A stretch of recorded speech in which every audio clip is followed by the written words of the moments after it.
જે આપણે બનાવશું હોમમેડ પિઝા બનાવવાના છે તો એના માટે છે ને ગરમ પાણી આપણે અહીંયા લઈ લીધું છે અને એક વાટકીમાં ગરમ પાણી નાખી અને 1 ચમચી જેટલું આપણે ઈસ્ટ નાખશું અને 1 ચમચી જેટલું આપણે ખાંડ નાખી અને સારી રીતે મિક્સ કરી લેશું। મિક્સ કરી અને એને થોડીવાર ઢાંકી દેવાનું છે। ઢાંકી અને રાખી દીધું છે। તો અહીંયા આપણે લોટ બાંધવાની તૈયારી કરી લીધી। તો અહીંયા મેંદાનો લોટ આપણે લઈ લીધો છે।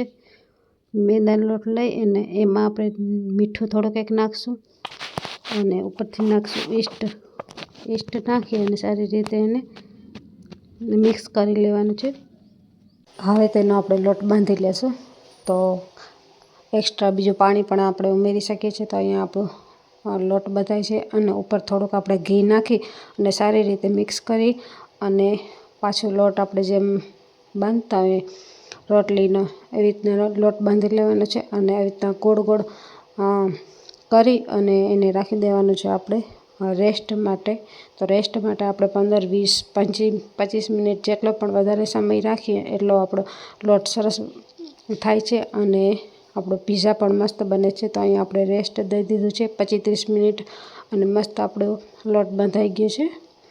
તમે જોઈ શકો છો એકદમ સરસ આપણો લોટ બની ગયો છે।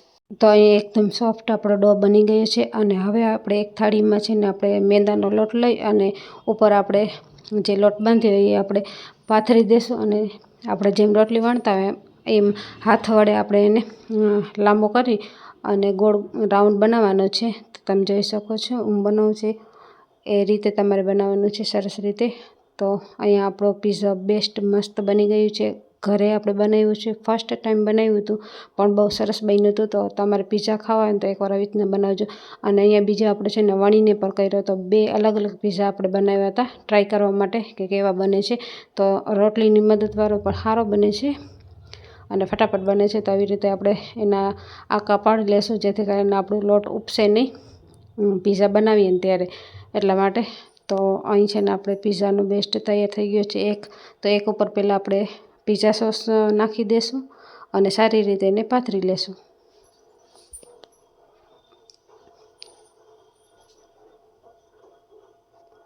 હવે એના ઉપર આપણે નાખી દઈશું મ્યુનિસ નાખી અને સારી રીતે એને પણ આપણે ફેલાવી લેશું।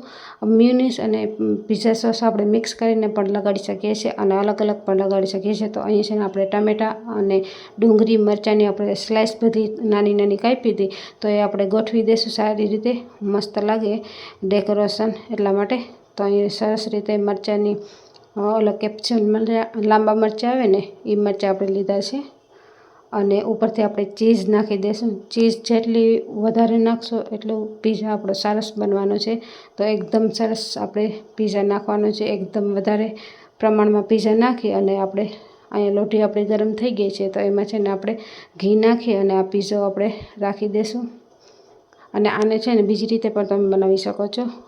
એક લોયું લઈ અને એમાં આપણે વાટકા ઉપર આ પિઝા રાખી અને પણ બનાવી શકીએ છીએ। તો અહીંયા આપણો પિઝા મારો મસ્ત બની ગયો છે અને ધીમે આંચે આપણે ચૂલા પર બનાવવાનો છે। અહીંયા એક બીજો રોટલો આપણે શેકી લીધો છે 2 અલગ અલગ રીતે બનાવતા એટલા માટે। તો અહીંયા પહેલાં શેકી રોટલાને અને પછી આપણે એના ઉપર બધું નાખી દઈશું પિઝા સોસ ને જે આપણે આગળ નાખ્યું એ બધું જ નાખવાનું છે। તો આપણે રિપીટમાં બોલવાની જરૂર નથી કેમ કે એ સ્ટેપ આપણે બધામાં ફોલો કર્યા છે। તો એવી રીતે આપણે પિઝા સોસ બનાવી લેશું 2। તો આપણે જોઈશું કયો પિઝા વધારે બેસ્ટ બને છે એ આપણે ખાશું તો અહીંયા આપણે ખબર પડશે કે કેવું બન્યું છે। તો અત્યારે આપણે બનાવી લઈએ।